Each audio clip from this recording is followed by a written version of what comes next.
Baiklah, pada video kali ini saya akan jelaskan mengenai titik berat kerucut pejal yang terpenggal.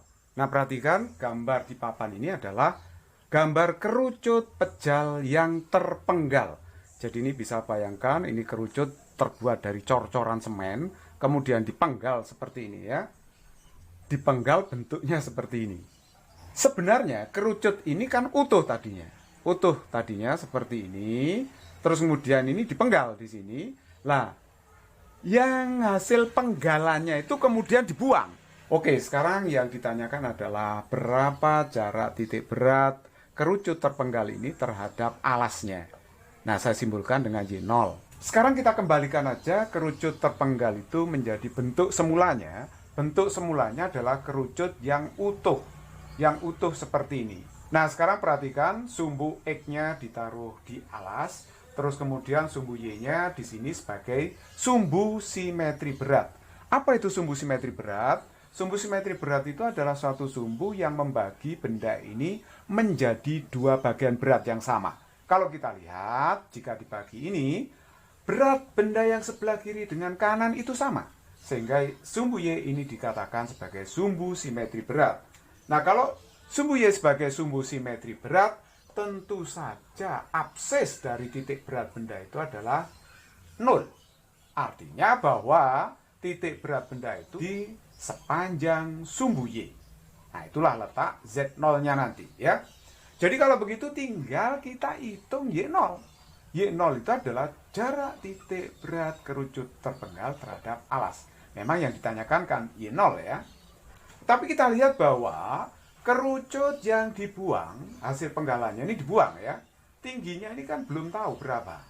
Nah, tingginya itu bisa kita cari dengan menggunakan perbandingan segitiga. Ya, tentu kita harus menguasai trigonometri sedikit ya. Kalau kita lihat, segitiga yang kecil dengan segitiga yang besar ini kan sebangun ya. Jadi kalau sebangun, perbandingannya berarti 4 untuk segitiga yang besar ya, 4 dibagi dengan 3 plus T, jadi dibagi 3 plus T, ini tingginya T. Nah, itu harus sama dengan apa? Sama dengan ini perbandingan 3 dibanding dengan, ini untuk segitiga yang kecil ya, 3 dibanding dengan T. Nah, seperti itu. Nah, kalau saya kalikan silang berarti 4T sama dengan 9 plus 3T gitu kan. Jadi T-nya sama dengan 9. Tentu saja satuannya cm. Jadi tinggi dari kerucut yang dibuang ini adalah 9 cm.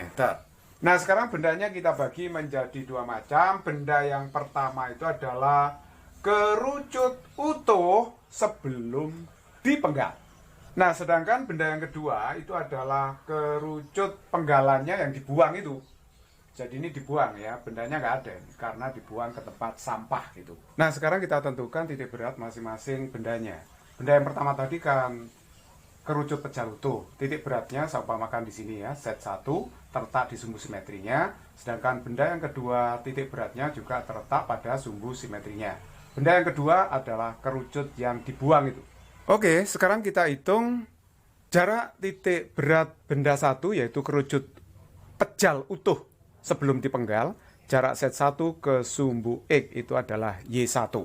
Jadi kalau begitu Y1-nya itu adalah 1/4 tingginya. Ingat ya, kalau kerucut pejal titik beratnya terletak pada 1/4 tingginya.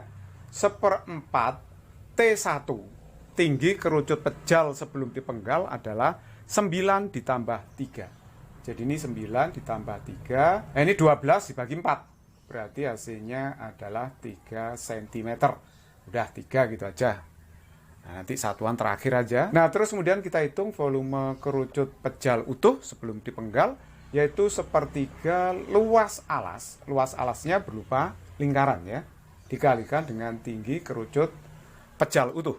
Jadi 1/3 pi R1-nya adalah 4 kuadrat, tingginya itu 9 tambah 3, berarti 12. Berarti 16 dikalikan dengan 4 itu adalah 64 pi gitu. Centimeter kubik. Nah, nggak usah satuan dulu. Terus kemudian benda yang kedua. Benda yang kedua adalah kerucut yang dibuang itu. Ya, jadi penggalannya itu dibuang, kerucut yang dibuang, jadi bendanya nggak ada itu. Nah, berapa jarak titik berat kerucut yang dibuang terhadap alasnya? Nah, ini jarak titik beratnya Z2 terhadap alas itu adalah Y2. Y2 di sini berarti 3 cm. 3 cm ditambah dengan 1/4 tinggi dari kerucut yang dibuang. Jadi 3 ditambah 1/4, tinggi kerucut yang dibuang adalah 9. Nah, 3 ditambah 9/4 itu hasilnya adalah 5,25. Nah, sekarang kita cari volume dari kerucut yang dibuang ini. Karena kerucut ini dibuang, berarti volumenya itu negatif. Karena dibuang ya. 1/3 luas alas dikalikan dengan tingginya. Berarti negatif 1/3 jari-jari kerucut. Jari-jari alas kerucut yang dibuang itu adalah 3. 3 kuadrat. Tinggi kerucut yang dibuang itu adalah 9. Jadi ini hasilnya adalah minus 27 pi. Sekali lagi minus karena kerucutnya tidak ada alias dibuang. Nah, sekarang kita tinggal menghitung Y0-nya pakai rumus sigma VY per sigma V. Nah, ini artinya kan V1 kali 1 plus V2 kali Y2 dibagi dengan V1 plus V2. Nah, kita tinggal masukkan aja. V1-nya itu adalah 64 pi dikalikan dengan 3 ditambah dengan min 27 pi dikalikan dengan 5,25.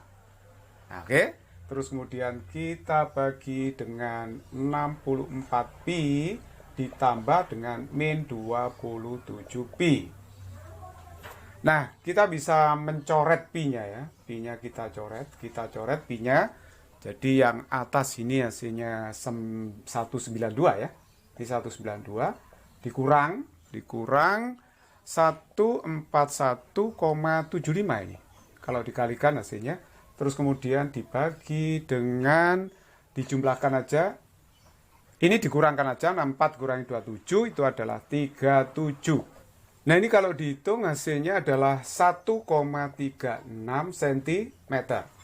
Jadi kalau misalkan titik berat kerucut terpenggal itu di sini, maka jaraknya terhadap alasnya ini adalah 1,36 cm.